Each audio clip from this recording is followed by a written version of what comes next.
Good morning, everyone. Welcome to Accuracy in America. This is Wednesday, November 19th, 2025. Show is brought to you by Accuracy in Academia. I'm your host, Don Irvine, and joined by my co-host, Brian McNichol. Good morning, everybody. I thought I'd try to throw in the date. I'm going to work on that a little Resist. bit. Resist. Resist. We may have some other things going along here. I don't know. We'll see. Okay, well, weather report, fall weather, had some rain. Had some rain. That's kind of getting a little bite to the air, Yeah, we've had a couple of cold days. Getting a little different, a little bit colder. Only I think it was only this past few days is when I finally turned on the heater. I am notorious for keeping my house frigid, but there's a certain level where I'm worried about pipes freezing and stuff like that, and it's like I'm sure I'm keeping it well above that, but I don't want to chance anything. It's like, okay, look, if it starts to freeze outside, I want to make sure my house is warmer on the inside than I normally would keep it. So even if you walk into my house today, you'll be lucky to see it at 63. Yeah, my daughter is like she's just moved out, right? Yeah. She's starting to get utility bills, and so like I heard her and her roommate talking the other day about, you know, uh, those like heater and air condition, man, that's expensive. I'm like, yeah. So I got roommate. She's like you. She's ready to, she do without all that. Put a blanket on, whatever. Yeah, you learn a lot, when you have to actually pay for the stuff yourself, and you're like, oh, okay. And when we were first married, the house that we had, it had it was that, what was it, that heater thing. What do they call that? I forgot already what they call that electrical Heat pump. heat pump. Yeah. Yeah, and so that thing was just horribly inefficient. Even though we're talking about 1985, we're not talking about like 1970 something or whatever.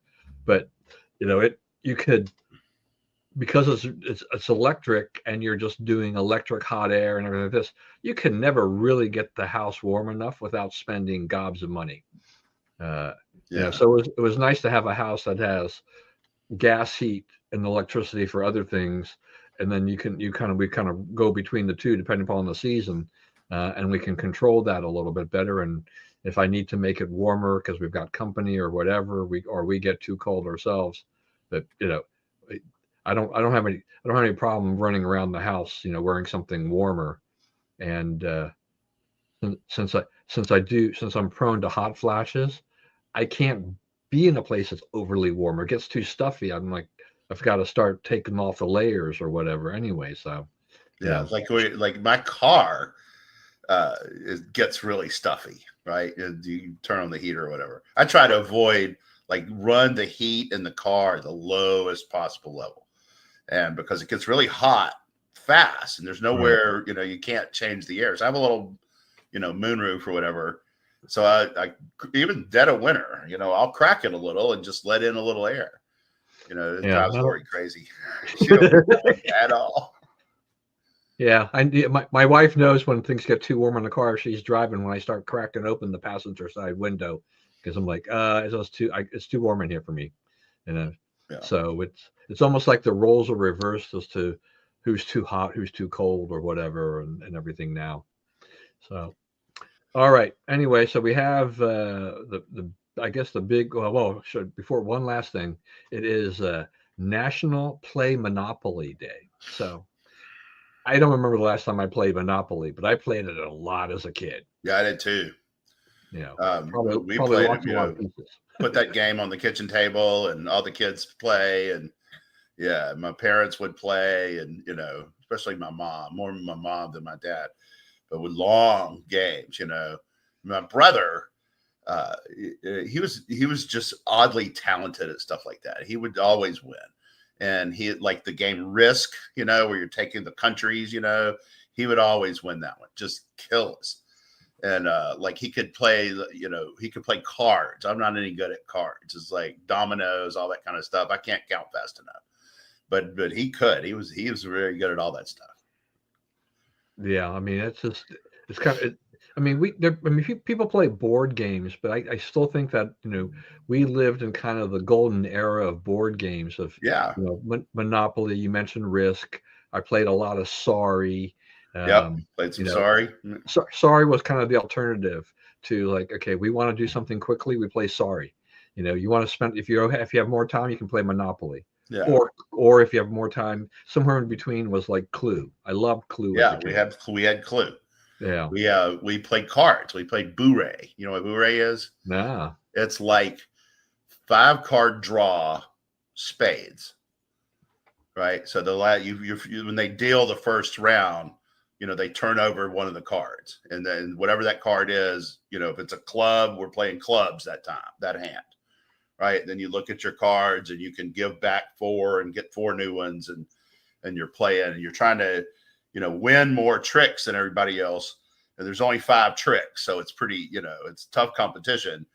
And you got to win at least one. You got to learn to fold if you don't think you can win at least one, because you have to match the pot. And we're always playing with like we had the same set of pennies, nickels, and quarters and dimes. Like every time we played, we got out the same money and used it and put it all back up. So, you got bragging rights with all your big money in front of you, but you didn't get no money. So. Yeah, I do kind of remember Old Maid as a kid. Yeah, Old Maid, we did that one. Yeah. So when I got older, I got introduced to Uno. So, which actually has become a lot more popular than I thought it would ever be. I mean, there's so many variations of that now you can have out there, but it's a nice, clean, fun game and to have around. Yeah. So, and all those were like, they made you talk, right? We're all talking to each other the whole game. Yeah. And you're looking at each other, right? And you're concentrating on this thing, you can't, you cannot have a phone then, because you would have to pay too close attention to the game to be looking at your phone. Right. No, I mean, it was you, when you play those games, you were all in on the games. I mean, yeah, that's an interesting point. I mean, can you imagine just having to play those games if you had a phone? You get smoked because you already paid close enough attention. Yeah. All right. So on to the news. The Jeffrey Epstein files are going to be freed after all this back and forth and whatever, and years and years of just I don't even know how to describe it anymore. I mean, Trump and the DOJ, kind of didn't want to release all the files, and now they Biden wanted no part of releasing. Yeah. The other administrations were not, they weren't eager to do that either. So this is not just on Trump. But it looks like they had a near unanimous vote in the House, and there what's the guy's name from Louisiana? Clay Higgins, who voted against it, who said, we're going to dislodge information by congressional vote. That's a bad principle. There's, and he's like, he has a provision or two to protect the victims, and so forth. And he said, if the Senate will change that, I'll vote for it. So then I don't think the Senate worried about what he thought at all. They've cleared it for a final vote with unanimous consent. So today there'll be a final vote, but they skipped all the steps. No amendment tree, no nothing. It's just going on the floor today for a final vote, which I expect it will pass with unanimous or close to it. Yeah, and that in some ways, I guess I think maybe Trump did the Republicans a little bit of a favor, because I think there was just this mounting pressure, and a lot of the people were being very loyal to Trump and sticking with the president. And once the president basically said it's okay to vote for this thing, they went ahead and joined the Democrats, and they just get this through. Now, I mean, I think Higgins, he had a good point. I mean, he said he was doing this on principle, right? Yeah. Because like you were saying, he's concerned about the victims and their names and everything like that. And, anytime you get the government, you do always worry about there's somebody who doesn't do something right, or who leaks information where the information should be redacted or protected, and it doesn't get that way. I'm hoping that at some point we just get an end to this whole thing, because I'm really tired about just having the name Jeffrey Epstein appear, Ghislaine Maxwell appear. I don't really care about them. I know that reprehensible individuals. The stuff that went on, was terrible. I don't have. I mean, I have great sympathy for the victims, but this has become such a political football. I'm really just sick and tired of it. Yeah, yeah. And the thing about it is like, I think Trump. I don't think it was an accident that he made them beg for it like this. I think he did that on purpose, and he really wanted them to get desperate about it and demand it and all this stuff, because there's nothing in there that says that Trump had anything to do with this. That's all the people who have seen it agree with that, right? The New York Times has looked at it, the Post has looked at it, Biden DOJ, Trump DOJ, the victims, their families and attorneys, they all agree on that point. Trump did not do this. So, the idea that, the thing to think about is, Biden made no effort to put it out, didn't want to talk about it, right? Kept it all secret.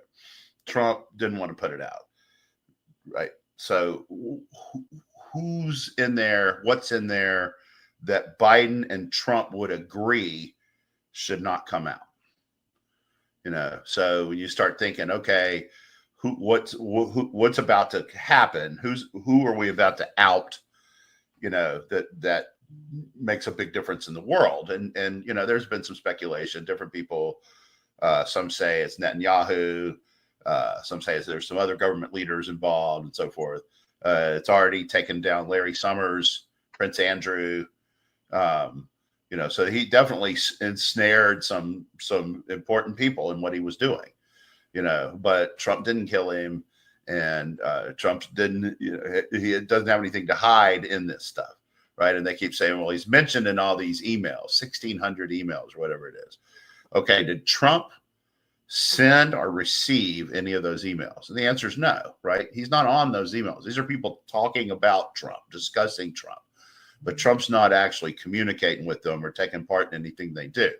So, you think about, all right, what could go wrong here? What could, if we do this, right? And I think that the argument about the victims would be more salient if, most of them have outed themselves, right? They had this thing, a few months ago where they had, 20 or 25 of them, right? And they had them all on the riser. They did a TV special on it, and CNN interviewed the victims. And the first question the lady asked was, did Trump have anything to do with this? And all of them went, no. So then they got into a bunch of other stuff. So, I'm for them getting their justice. I'm not sure that, I'm not sure what that, what that means, what that will actually look like, what is a just outcome here. But I am a little apprehensive about, what if it was a Netanyahu? What if it was a Putin? What if it was I guess Netanyahu could actually be hurt by it. What if it's somebody, in a position, a key position that the United States wants them to still be in, gets knocked out over this, right? I don't know. I don't know the answer or whether it's worth it or whatnot. But I think I am a little worried about what comes next. And I'm not saying that's a reason not to do it. Like you say, put it out there, make it end, right? Yeah. Whatever. But no, people should be aware there's some potential downside to this. Yeah, I'm sure that Trump also, it's like there's no way he would go ahead and okay this if there was something that implicated him in any way, to the negative side. I mean, so they've obviously, looked at this and said, okay, look, it's really safe for you to do this. It actually, hurts more people like Larry Summers, like the former Prince Andrew, right. Which was remarkable, getting stripped like that of his title and everything like that, and in essence being, kicked to the curb. So. But it does, there are other Democrats, I would think, liberals, that are probably going to be a little bit nervous about this. This is probably one of the reasons this has dragged on for so long, is because, they want to make sure that they're protected, and that if these files were ever released, preferably they'd be released after they died rather than when they're still alive, but, here it is. And, here you have the Democrats. I mean, this does take away a potential, 2026 campaign issue. The Democrats are searching for something. They're looking for a smoking gun, anything they can. This is all about Trump, right? This isn't really not about, I don't think the Democrats really, in total, all those guys are really that concerned about the victims. Right. They want Trump. They're after Trump, and they're thinking there's something in there that gives them what they need to get rid of Trump or whatever. And instead, they could wind up being hoisted on their own petard. Right. If these documents, when they're completely released, if it starts implicating others, and if we start seeing big connections, and we already know that there's some stuff going on there with Bill Clinton and all that stuff, but if you start taking off some of these guys here, that it winds up hurting the Democrats more. It's like, well, you asked for it, we gave it to you, now you got to live with it. So yeah, that's right. And the other thing you said in there is, what does come next, right? What happens to those people? Also, the other thing you said was like, if when this comes out and Trump's not implicated, what are they going to say? Oh, this is not all of it. You're hiding some, right? Yeah. They're never going to accept that they lost, right? They're never going to accept it. So, I don't know what you do about that, but it's never going to happen. And it's gross to think about, but it's true. I mean, they're never going to stop on this. They're going to keep going. They're going to keep being righteously convinced that they can get Trump with this. And it's hard to know. It's hard to see, like, what is going to convince them. I mean, I don't know, it's a rump group, right? It's not, but at some point, like the same thing happened during the election. The common sense of the country says, okay, we looked at the proof, right? You offered the proof, he wasn't in there. We got to move on. Yeah. Well, I mean, it's like, for me, part of it too is that, look, I've never held Trump up to be the bastion of moral turpitude, but I haven't. Same thing goes for a lot of Democrats. And it's like, you guys live in a glass house, and watch out when you cast the first stone. Right. So it's this. I think this is there's going to be this kind of boomerang effect for them, that they're going to regret doing this in the long run. I mean, just if it claims someone like, I mean, Larry Summers is pretty well known, right? I mean, and he takes himself out of the, he starts to recuse himself from. It's just like, I'm going to, sink into the background for a while. Yeah, I'm leaving the, the Anthropic board, and I'm going to continue teaching at Harvard or whatever, but I'm taking the back seat now. Just kind of makes you wonder, what else may be coming down the line. Right. So Democrats may find out there are far worse offenses with the Democrats than were with Trump. But I'll be glad to see that you get it out here. It's, we're less than a year away from the 2026 election. This by November of next year, October of next year, whatever. I don't think anybody's really going to be talking about this, and that won't be an issue that the Democrats can pin on Trump. At that point in time, and it even may be with some people, some voters, if it does become an issue, maybe the voters is like, why did you spend all that time and effort and, on doing this? Lots of false accusations over and over, yak, which is what happened to him in 2024. Right. Because, they kept hurling all this stuff at him, and it kept being proven untrue to the point where you couldn't really, you couldn't give them benefit of the doubt anymore. Right. All right. So as part of all these things too, is that, Trump did have some recalcitrant Republicans, and he's really kind of burned the bridge here with Marjorie Taylor Greene, or as they call her, Marjorie Trader Greene.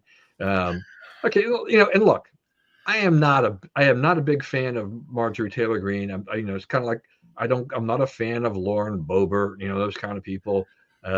Me but, but I don't know, I mean, Trump really kicked her to the curb. I mean, he really kind of just, I don't think anybody cares who she is, Right. But you know what? They're a phone call away from being back on the same team. Well, that's part of the question, is that, what would it take? I mean, can they reconcile if needed, quickly? Yeah. Or is this something that, is irreparable? I don't know. Yeah, I'm not. I know news reports are kind of the media loves this, right? I mean, we've been in Right. the media business forever. Yeah, all of a sudden And she's a genius and Fetterman's an idiot. yeah, It's yeah, weird how that happens. oh, And yeah. I always thought, I said all along, she's an idiot and Fetterman's on the other side, but he's a pretty bright guy. Yeah. He is. He is a pretty bright guy. Yeah, look, I He, mean, Fetterman, I mean, we have said this how many times on this program because Fetterman, has kind of, he does vote with the Democrats most of the time, but he's also willing to vote his conscience and buck the tide and say, this is what it is. And then you're kind of like, yeah, okay. It's almost as if he's like an old, blue dog Democrat that we used to have, because he's a little bit more of an independent thinker and saying that I am not going to be the party line 100% of the time because I do think that the country and some other issues come first. And so, it's, I don't go out and I don't hate, John Fetterman. I'd rather have a Republican in office rather than John Fetterman. But, he doesn't really annoy me as much as Chuck Schumer or Adam Schiff and a whole bunch of others. So, right. I mean, like you say, we don't always agree, but it does look like he's trying to do the right thing. Right. And you don't really get that from Schumer. He's trying to win a game. Right. I yeah. don't care about your game. I think that's one of the things that, America's tired of. It's like, it's not a game. It's not a who wins thing. It's, how do you fix some pretty substantial messes that are get possible to ignore. Yeah, and I think Fetterman's smart too because he knows that registration, has been swaying towards the Republicans more, and that as someone if he's thinking about running for reelection, uh, you know that he might be able to pick off some Republican votes if he looks more Right. reasonable, Right. right? Arlen Specter type. Right. Yeah. I mean, he could just your Arlen Specter with the official D on it until Yeah. Yeah. And, but that's kind of a brand in Pennsylvania. It's right. like you can't really be a hardcore partisan on either side. The governor is a Democrat. He's viewed as a moderate. The Republican senator from there is viewed as more or less a moderate, right? So, I mean, it's like that's the formula in Pennsylvania is not to be, an extremist. Like in Georgia, it's the other way around. Georgia is like the more extreme you are, the better, right?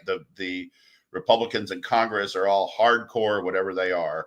The Democrats in the Senate and then the interior district around Atlanta are hardcore leftists, really to the far left.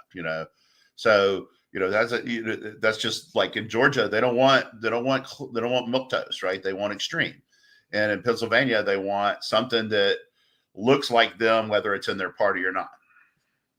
Yeah, I mean, having grown up in Maryland when I was a kid, who are my senators, Mac Mathias and J. Glenn Bell, Yeah, not conservative in any way, shape, or form. Mathias definitely a liberal, yeah, and Bell was probably more middle of the road, moderate kind of a guy, but we haven't seen anything close to that in Maryland since then. I mean, Maryland has gone totally full the other side, and so we get nothing but a bunch of liberal wackos as senators in Maryland right right. now. Um, but Larry Hogan tried, but that voter registration number is just really hard to crack. Yeah, it So really is. Yeah, though it seems on Facebook that he's lobbed a lot of attacks at Governor Moore. It kind of makes you wonder whether or not he's thinking about running for yeah, his that old is it office too. again. It's like he seems to be saying some campaigny sounding things. Yeah, he is. It's like, Yeah. yeah, okay, this Larry sounds like you're running with that, and we could do worse. I mean, the You can thing do is, worse. In yeah, Maryland, it's like I admit in Maryland, you better not go at it too far right. right, It's yeah, just you and, got a lot of voters who don't really understand, and a lot of voters in Maryland with a vested interest in government money flowing. yeah. It's like, look, I know I have a lot of friends who would never cast another vote for Larry Hogan after doing so from in 2014, I guess it was, but I would do it. I would cast a vote for him. I Yeah, mean, you know what? And that's the thing about these deals is like it's a binary choice. Winsome Earl Sears. She was a terrible candidate, but it's her versus Spanberger. Yeah. So you're going to, kvetch about she's a terrible candidate, or you're going to vote for, a communist who wants boys and girls bathrooms. Well, see, and that's the thing. I mean, you're right. I mean, that's the thing about a lot of these elections is that I understand conservatives, and all the different factions of conservatives, and we've been around for a long time. We know a lot of conservatives. We've seen a lot of politics in our lives, but when they're really the absolutists, the purists about we can only vote for this person because they and they have to be right on all these issues. I've got to agree with them 90 or 100% on all these issues, and I'm like, no. I mean, look at where some states you can do that, right? It's when it's mostly Republican or heavily Republican, that's probably not going to be a big issue.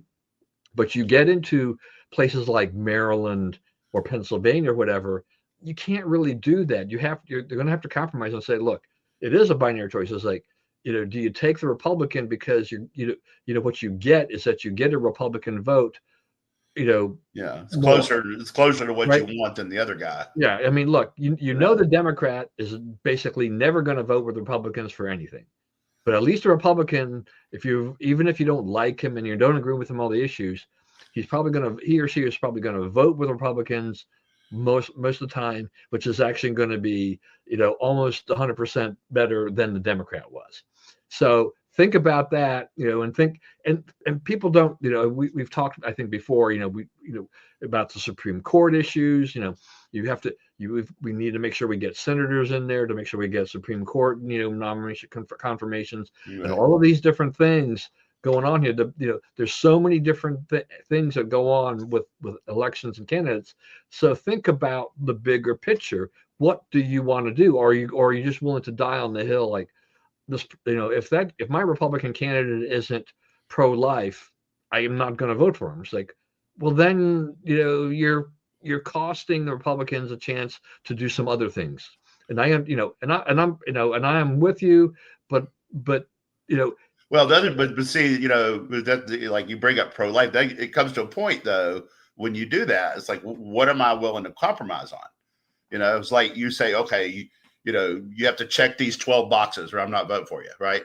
Okay, well, what if you checked 10 of the boxes, but the 2 that you don't check are the ones that are most important to me, and like, if you're a Republican and you're pro-choice, I'm probably not going to vote for you, right? I'm probably not going to the polls that day. I'm not going to vote for the Democrat, but you're missing the point to me, so I can't express support for you. So, so if we're going to say, if you're a party, I mean, we're for a certain set of things, right? Now that set of things evolves over time, and, some move up and down in their place of importance in that list, right? Sometimes your issue is that a few years ago, you rarely could get through these things without, somebody talking about global warming. You had to be prepared to deal with global warming as an issue, Republican or Democrat. Now it rarely comes up at all, and I'll never forget, Al Wynn, the great congressman from Maryland, Cheeseburger Al. He told me one time, he goes, here's the thing about global warming. He said, if you ask people, is that an important issue? A big high percentage will say yes. But if you say, list your 10 most important issues, you'll very rarely see that on a list. Right. So, it's how you ask the question. So, which is, that was a very insightful thing. It's like how polling works, how opinion gets manipulated and so forth, but now you're at a stage where, I mean, no one wants to be associated with that issue really on either side. Right. Because the argument's kind of been won, and the left lost. And so they don't really want it. But, our side is really want to come off, sounding like we're pro-polluting, right? So it kind of just doesn't get talked about because, it's where it's going to be, and neither side has the power to change it. Yeah. I mean, Al Wynn, I mean, I almost kind of missed the guy. Yeah. He was funny and he was honest, and, You know, he just did his thing. It certainly was. I'd certainly rather be represented by Al Wynn than David Trone and April Delaney, you know, and stuff like Yeah. that. And so these people that we've, that they've foisted upon us over the years. It's kind of also, Montgomery County centric too. It's just like Doug Duncan, Yeah. as county executive. A heck of a lot better than what they got afterwards. Right. That's You right. know, and it's funny. I mean, it's like I couldn't stand Doug Duncan when he was in office, but now you look Looks pretty back. good now. I Now you look, liked Duncan. That was when I was at Montgomery Journal. I covered yeah, Duncan. We have the same birthday. yeah. So did Weaver, his right hand man. He had the same birthday too. No, that's funny. But Duncan was. I mean, he was a can-do Democrat. Yeah, Right. He had the Go Montgomery. Right. He was trying to build the roads. For a Democrat, he said a lot of pretty Republican sounding stuff. yeah. At the right time, he could have been the governor. I mean, he just. Yeah. I think he would have been a half decent governor because he was just so much better than most of the other Democrats. I mean, it's like, we get stuck with, Ike Leggett and Neil Potter and all these other people, and now Mark Elrick, and we just drift further and further to the left. Ike Leggett, I want to point out to my Louisiana friends who watch on here, is graduate of Peabody High School in Alexandria. Hey, he's related to all those Leggetts that live in Central Louisiana. All right. See, I keep learning stuff. I always talk to Louisiana. Whenever I saw Ike, we had a long talk about Louisiana. No, that's so funny. All right. Well, we'll continue moving on. So we had MBS visit the White House, which obviously raised some eyebrows with some people, but Trump hosted him in 2018 or something like that. So I think he's just they're trying to forge better relations between the two countries. Sell them F-35s. Yeah. So people need to understand F-35s. It's a fighter jet. It's the most expensive military procurement program ever in the history of the world. They started flying them before they were really ready to fly. They said, we will put this into service, and when we see what messes up, then we'll fix it. So if you're a pilot driving 800 miles an hour in one of these planes, and they're like, we're just going to see what goes wrong and fix it then, that's got to give you some cause for pause.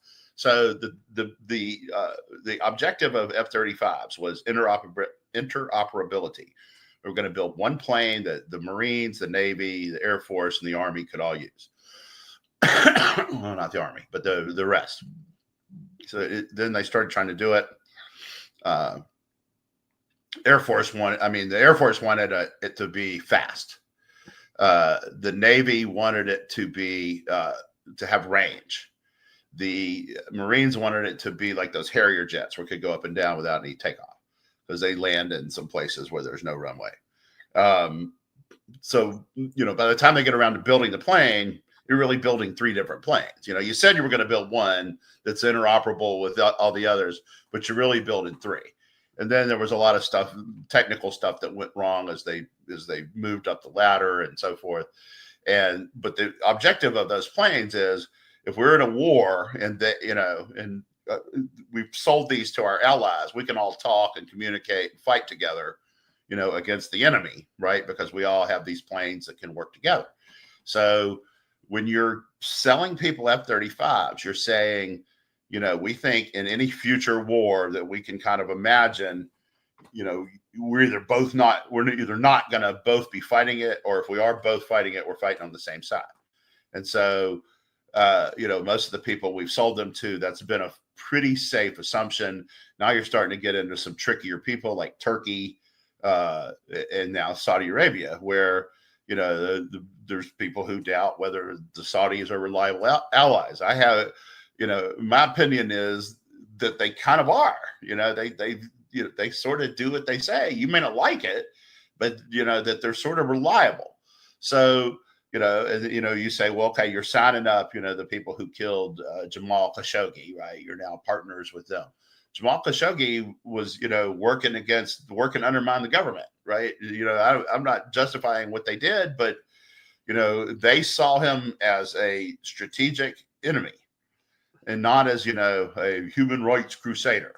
and they have a lot of evidence that their view of him is correct. So, when you sort of say, oh, that's all nonsense, it's not really nonsense, and especially not to them. So, I don't mind them being there. I don't mind us talking with them.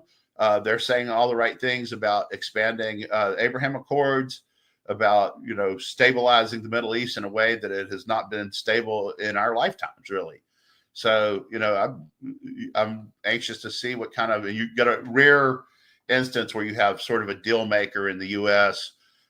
Who understands how to put all this together. I mean, Biden would not have imagined trying to hook the Saudis and the other Arab states to Israel against Iran. I mean, no one in the Biden orbit would have ever conceived that would even be possible. They were childlike in their understanding of what was going on. And so, you'd actually have people who understand what's going on. And it looks to me like overall not a terrible thing. Yeah, I think I thought I said somewhere too that one of the concerns from some quarters was just that the closeness between Saudi Arabia and China, and that the technology might, seep to them, and we don't want that happening. I don't know whether or not that is how legitimate a concern that is. It's maybe something that needs to be watched, but I can't imagine that the administration, isn't, trying to find a way to make sure that our technology does not just get copied by the Chinese. Right. Well, right. So there's two versions of it. There's the version they sell to other countries and the version that we have, which, we don't sell to other countries and we keep proprietary and so forth. The other thing is like Chinese probably already have the other version captured from something else. It's unlikely that they haven't gotten to that. They've gotten to pretty much everything else. And, you really can't guard against that, but you can if you're setting up a framework where they're going to make a whole lot more money off of tourism and whatnot, and cooperating with the United States than not cooperating with the United States, certainly decreases the danger. Because I mean, we view government as a operation to protect us from outside threats. They view government as a way to consolidate the profits and share them. Yeah. All right. Next up, so sort of kind of under the radar to a certain extent, they had a close, I think it was a relatively close mayoral race in Seattle, and the Democratic Socialists beat the incumbent mayor, as I understand. So we have yet another Democratic Socialist mayor in another very liberal city. All I know about her really is that, she has zero experience in government of any kind. I mean, at least Mandami had been on the city council or whatever.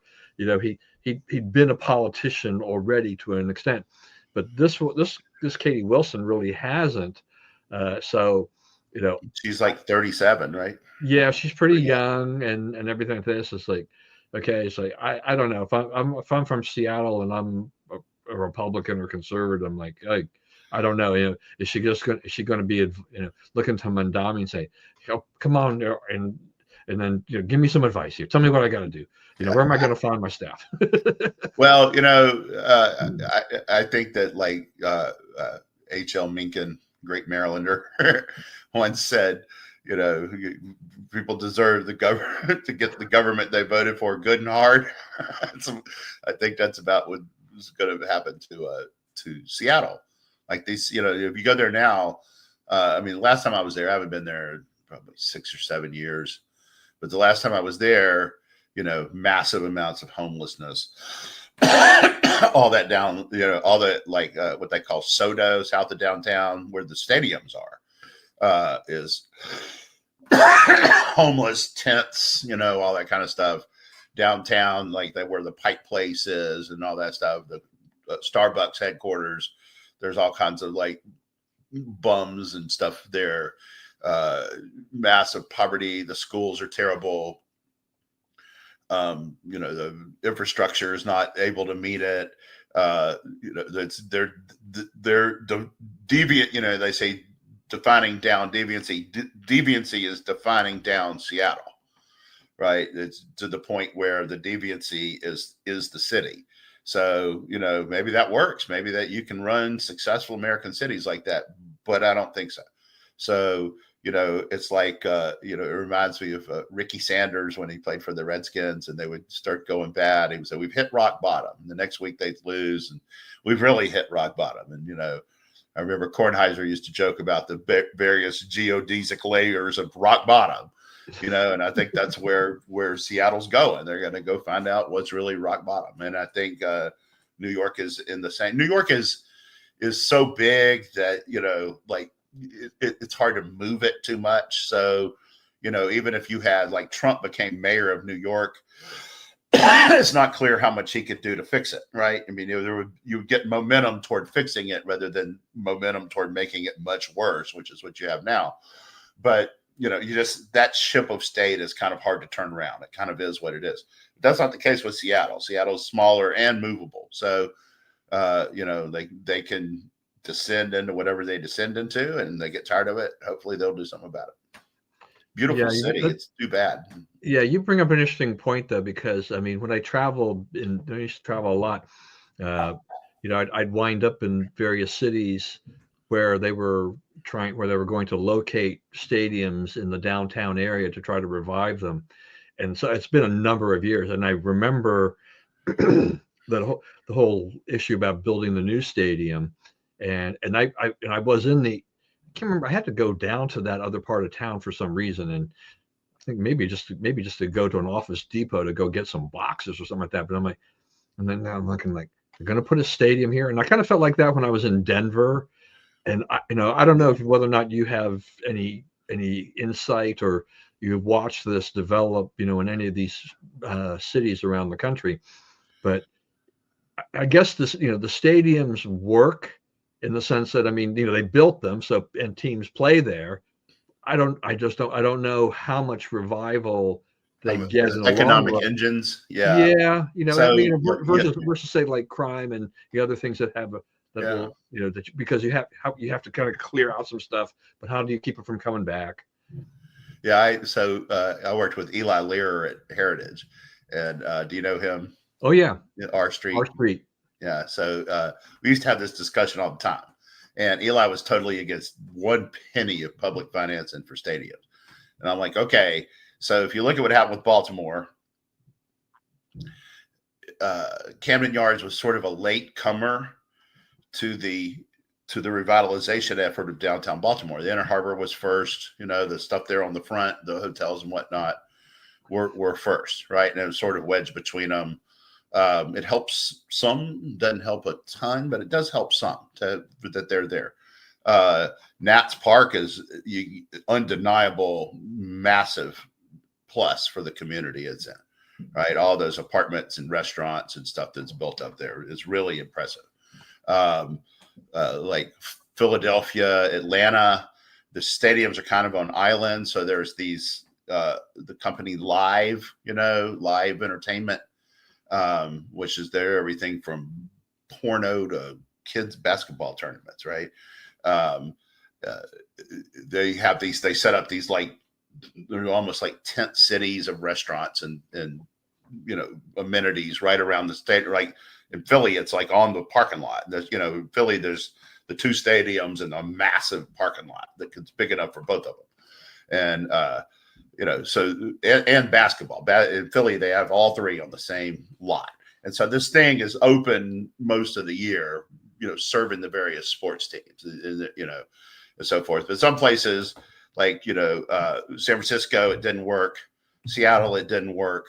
Denver, it really didn't work. They didn't attach it to downtown, right? And so it didn't really generate a lot of growth that wouldn't have been there anyway. Yeah, I mean, there's some areas. I mean, Camden Yards is. I mean, I like the stadium. I mean, oh yeah, it's a great place to see a game. It spawned a lot of imitators after that. Yeah, I guess I don't know. Though I didn't really mind. I didn't go to that many Orioles games. So I always thought it was kind of quaint walking through the neighborhood at Memorial Stadium. You had to walk blocks and blocks and blocks to get to the stadium. Yeah, I loved going to Memorial too. Yeah. So yeah, it's kind of interesting to see. All right. Michelle Obama's on a book tour apparently, and she's made a few comments, and one was about a female president, and don't kind of what's it? She said like, "Don't talk to me about that," kind of thing. And then she also had this other comment about why black people don't swim because you know our our hair our hair's curly and when we swim all the time straightening it and all that. Girls like I don't quite what is with Michelle Obama. I mean, what is She does seem put upon by living a pretty sweet life, doesn't she? It's like she does not have God in her life, right? And people laugh at that and scoff at that.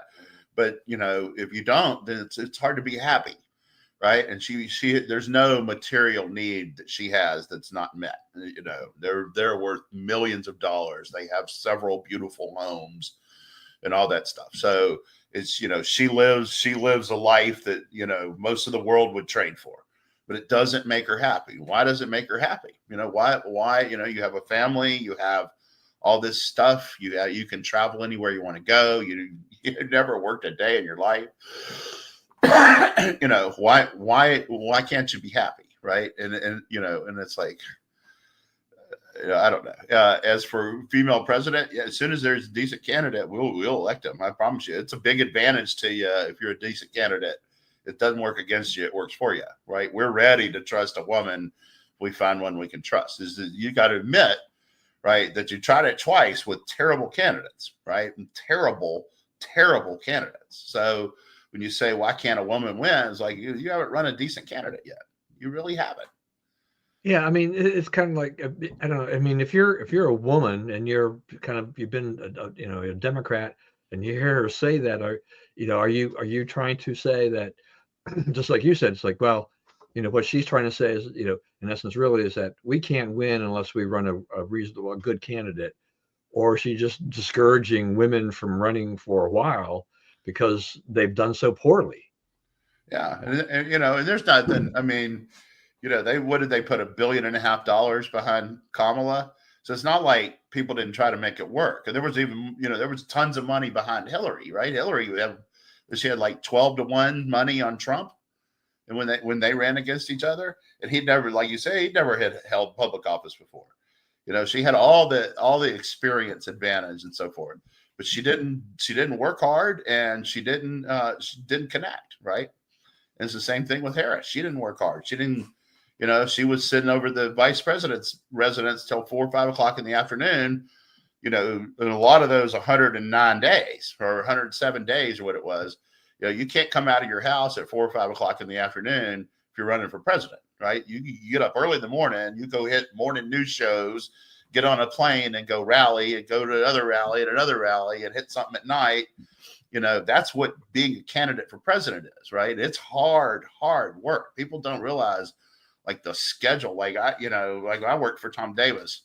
We'd be going to an event. And what time is it? You tell him, and so we got 20 extra minutes. He never wanted to be anywhere early because that meant that time could have been spent somewhere else, right? So he'd like pull into this grocery store and he'd go in and ask the manager, and he'd stand out front and greet people, just shake hands. Hey, I'm just Tom Davis for Congress, right? Because it was like early morning till late night every day.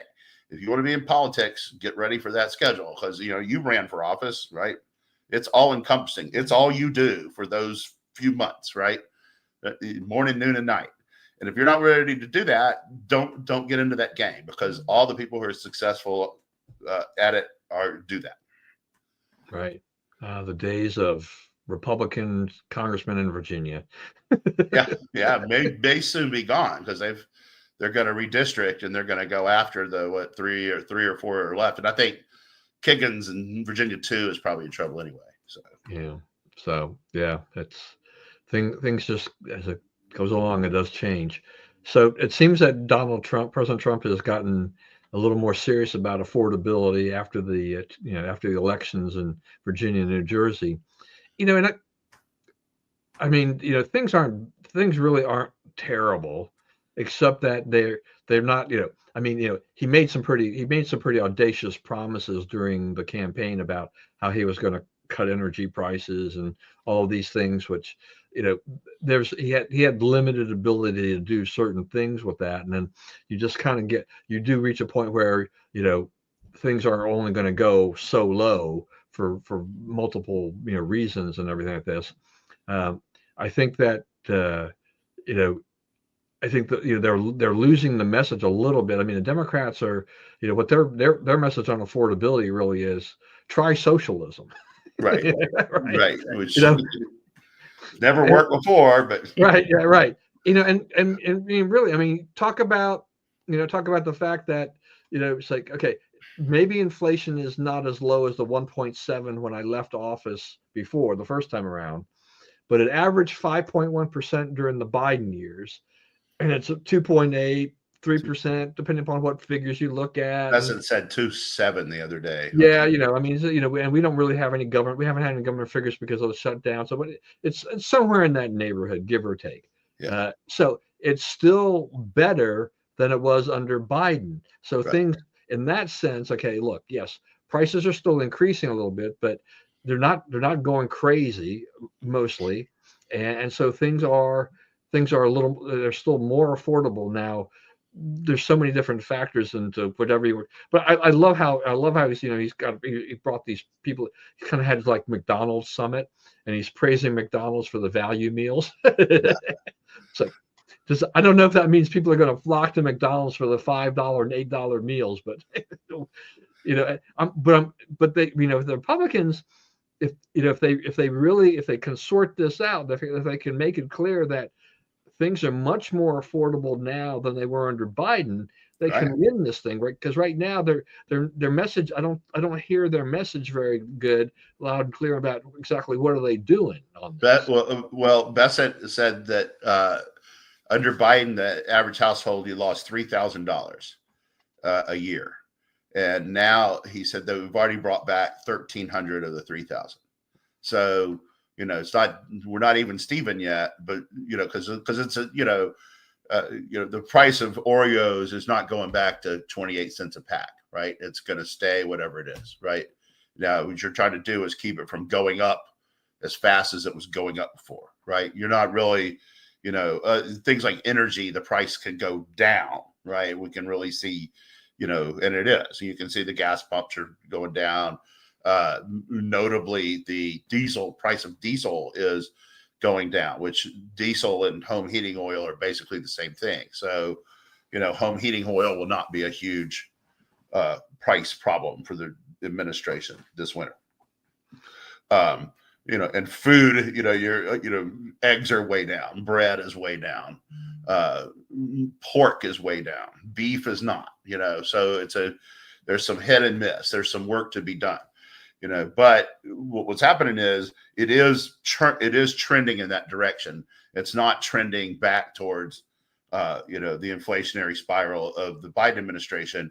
And you're putting a lot of money out of the public sector and into the private sector, right? And we're now, we're cutting government employees, we're cutting government agencies, we're cutting government spending on all kinds of stuff, Doge and, all the Doge stuff they found and USAID and all that.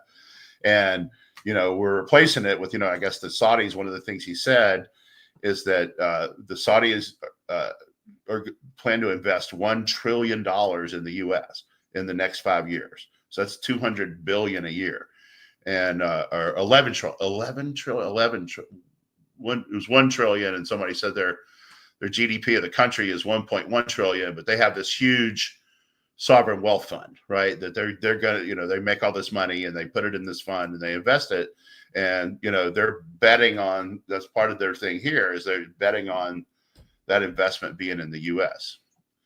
So, we're a very attractive investment vehicle. Trump's not lying about that. All these countries are coming to him saying, how do we get in? And, people are trying to dodge those tariffs. And I guess the tariff case before the Supreme Court was heard in the last few days did not go well for the people trying to stop I think that the justices understand that, the statute says what it says.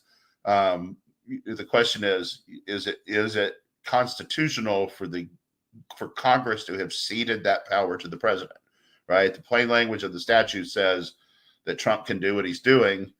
And, so the argument is, it's one of those things. If we're in an emergency situation, we can do this. So, what defines emergency, and it's basically if the president says it's an emergency. So, these are novel questions. They've never been decided or ruled upon before.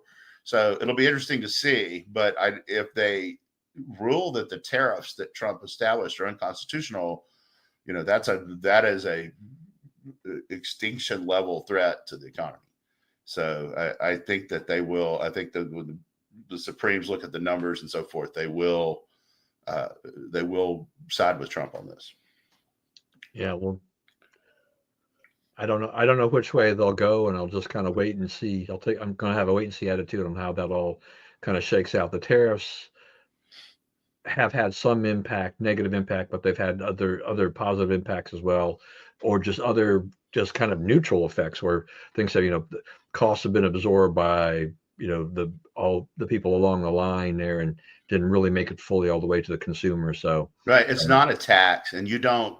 If there's a 10% tariff on something, doesn't mean that you will pay 10% more for that product. It's just right. A lot of those costs get eaten and amalgamated elsewhere and pounded down and so forth. And, some things it does. And the thing about it is the way Trump has this set up, this week, last week or so, he's reduced tariffs on coffee and some other stuff, right? To just reduce the cost. Okay. Well, he needs to be able to just flip things on and off as we see the need, right? You can't have to go to Congress and get 60 votes in the Senate every time you're going to change these things, because it happens too swiftly. And Congress doesn't work that way, and it shouldn't work that way. So, he found a thing in the statute, and unless they want to rewrite the statute, which I don't think they're going to get 60 votes for that for sure, then he has the power to do what he's doing, or it appears to me he does. Yeah, and a lot of stuff too depends on where you shop. I mean, when I saw this thing about the tariff on bananas, I'm like, okay, I don't. We buy our bananas probably 95% of the time, and not more, from Costco. That price basically hasn't budged. Right. So it's whether or not the tariffs go up or down, it doesn't affect the bananas at Costco for whatever reason. It might affect them at Giant, Safeway, Aldi, Lidl. I don't know. I generally don't, we generally don't buy the bananas there. I've never quite understood the price of milk and its variations. We sometimes wind up in Elk Ridge, Maryland at Costco on a shopping excursion kind of thing, going from place to place. And I always go into the the refrigerator, the thing, to check the price of milk there. And it was like, I think I was there a week ago. It was $1.98 a gallon, right? Wow. Okay, now the Costco here, my neck of the woods in Gaithersburg, the last time I bought it, which was about 2 weeks before that, it was like $2.82. All right. And I'm thinking, like, okay, this is Costco. It's like, what exactly, what is the factor of in between that period of time that why do we have this wide variation? I'm not going to sit here and try to explain it. We don't have enough time to, but it's just it's wild to see milk below $2 a gallon. It's like, okay, I still have some milk in the refrigerator. I'm buying some milk now. Yeah, that's right. And it worked out because we had a whole bunch of those missionaries over our house the other day for breakfast, which was not a planned event. So it's like, I needed milk and juice that I happened to have. It's like, okay, that worked out really, really well. All right. We round up here, getting quick down to the end, just real quick. So I called it the Nvidia economy. The markets have been kind of, they kind of gorged on all the AI stuff, and everybody's investing in AI, and every time you get an AI and your company sells more AI related things, and your stock shoots up. And even if it means there's going to be a lot of expenses to AI to do that, and we know that AI is very expensive. And the payoff will be a long time. It's not immediate for these companies. But today, Nvidia releases their quarterly earnings, so the market is anxiously awaiting it. I guess they were up this morning after several down days. Whether or not they hold, we'll see. Uh, but it's interesting that you now have. To me, it's really like this one company. I mean, if Nvidia reports earnings that are below expectations, we're gonna have a few more. We're gonna have several more down days. Yeah, If it'll be a not run weeks. on AI stocks. Yeah, or Yeah, tech it will stocks. be because they've already been trending down. I mean, Facebook is way down. All these other companies are they've really been chopped recently because of their AI spending. But if Nvidia doesn't come out, looking good, uh, and the expectations, that company has grown like and something I have never seen before. It's just incredible that they always that every time they release their earnings in the last couple of years, they don't just beat them, they obliterate them. And it's like, well, you get to a certain size, you can't do that anymore, right? I mean, you can't grow at a 60% clip forever. It's just That's you right. it's just not possible. So I wonder sometimes if the market doesn't set their sights too high, but hopefully for the economy That's one of overall. those things that like you're gonna the money's gonna consolidate, right? Those when you first started with AOL and those guys, those stocks jumped wildly, and now they move incrementally. So Yeah. just there's a massive companies, and the companies have a massive product offerings and so forth accumulated to where no one event destroys their balance anymore. Yeah. I mean, I'll give credit to Jensen Huang, who has done an incredible job of building that company, though. Yeah. It's pretty phenomenal. All right, a couple more things. Well, Kamala apparently is out stumping for a Democratic candidate in Tennessee for Congress. I mean, that's a Republican seat that's open right now, so I don't think anything's going to change. But I mean, Kamala is, how desperate are you if you're going to get Kamala out there? I don't know. I mean, I guess it's Well, hard. they're trying to, see if she's viable as a presidential candidate again. I don't think she is. I don't think the donors will give her money, right? Not after what happened last time. But the not coming out and being drunk and stuff like that. I just don't think they're gonna pay for that again. I could be wrong, but I think that if they can find any other vehicle, I think Newsom has kind of played out. I don't know, I don't know what they're going to come up with. I wouldn't be surprised if they go really hardcore radical and get an AOC or someone like that. She'll be eligible this time. She'll be over 35. Yeah, that's a scary thought. Yeah. It's it's coming out. You better figure out like how you're going to talk about it politically, because you're going to be sitting there with an older white guy, and saying, "Hey, the future is us, not her," right? And that's going to be a tougher sell to voters than you would think. Yeah. Yeah. No, I mean that's that is good. I mean, the Democrats have got a problem there that they're going to have to figure out. Right? They can't probably. It'll be hard to stop her from being the nominee. I don't know if she can win a general, but it's a challenge. Both sides are got to have to deal with it. All right, putting on your MRC hat. It's only been 4 days, I guess, but how has there been any noticeable difference between MSNBC and the newly branded MS Now, which I didn't know what it stood for until I looked it up? My source for news, opinion, and the world. My source. Okay. No, I think they're doing what they were doing. I don't think there's been a notable. Yeah, I mean, I don't think they've MRC has run anything on that yet, but that's a good question for them to keep tabs on. Yeah, I mean, there's going to be some changes, obviously, because they had some of the personnel that they were using, went to the NBC side. Right. That's it. And so like MSNBC lost like Steve Kornacki and things like that. So there are some people that were there you'd see a lot of that you're not going to see anymore in general.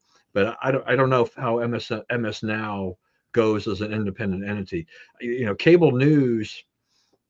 I mean, Fox News does fine, but the whole cable side is just continues to deteriorate overall. So in the 2020 election, on election night, 13 million people watched CNN. 2024, 550,000 watched CNN. That's a serious reduction, right? And I don't know where MSDNC was on that or whatever they call it now, but now that's what they call it. Yeah. Now. I just said it. Yeah, there you go. And you told me what it stood for. I mean, I should have been able to. But you know, that whole milieu is dying, right? The Fox News doesn't get to command the ratings or the respect influence that it did before. But it'll take a while. It's like, my aunt's 90. She sits there with the Fox News on all day, which a lot of people who are 90 do that, right? So, that thing is not dead yet, but it's not a growth industry. Cable news, whatever you want to call it, that's not a growth industry on either side. Okay, and then finally, is it too early to play Christmas music? I was in a store the other day. I walked in the morning and I'm like, whoa, they're playing Christmas music. Well, I mean, there's a lady that in Shreveport that she's like the downtown development authority person, and she was a former news anchor, and everybody loves her. Her name's Liz Swain, and she put, she's like, how early is Christmas stuff appropriate? She was showing something in Shreveport that was doing it, and I'm like, I'm one of those people. I don't care. Let's start Christmas whenever you want. She goes, June. And I'm like, well, I'm going to giggle at you a little if you start in June, but it's going to be okay. Right. But, I'm for an early start to Christmas, and like, there's no Thanksgiving music, right? It's not like you're bumping Thanksgiving music out the thing. So I guess there's, Alice's Restaurant. That's Thanksgiving music. That all happened on Thanksgiving. They had a Thanksgiving meal, and then they went back to put the trash in the church, throw it down the bottom of the hill. But anyway, that's the only Thanksgiving music I know of. So you can't play that one song over and over. So you might as well play some Christmas. Yeah, I don't know. I don't really care that much. Sometimes it just jolts me a little bit. But then I think about retailers who are well before Thanksgiving are already putting out Christmas merchandise. So it's like, if you're trying to sell Christmas merchandise, you might as well have Christmas music to go along with it. Exactly. Make you feel festive. Why not? A lot of people, like, we travel, I go home for Christmas. Yeah. So, to me, like the end of Christmas season in terms of, any decorations I'm going to put up in my house and whatever, the end of Christmas season is going to be about the 20th of December. So when should I start something that ends on the 20th of December? Right? It's not the 15th of December. It's, back to kind of where we are now. Yeah. All right. We're at the end. Just say, this also turned out to be today the 106th anniversary birthday of my mother. Did I have that right? Yeah, 1919. So she passed away 8 years ago. But I think, we know when we lose our parents, it's kind of still an emotional, kind of hard thing like this. But so we just happened to hit on the show date. So happy birthday, Mom in heaven. Yeah. And as always, stay safe and stay well. Remember, we live in the greatest country in the world. Do not let tell you otherwise. Remember always, and God bless America. Due to the schedule, Thanksgiving, I won't be able to do the show next week, so we'll take next week off. And I'm traveling the following week, but I think we're going to target December 4th. I think that's a Thursday. Okay. I think I'm flying on Wednesday. So anyway, for our viewers and for Brian's edification, I'll stay in touch.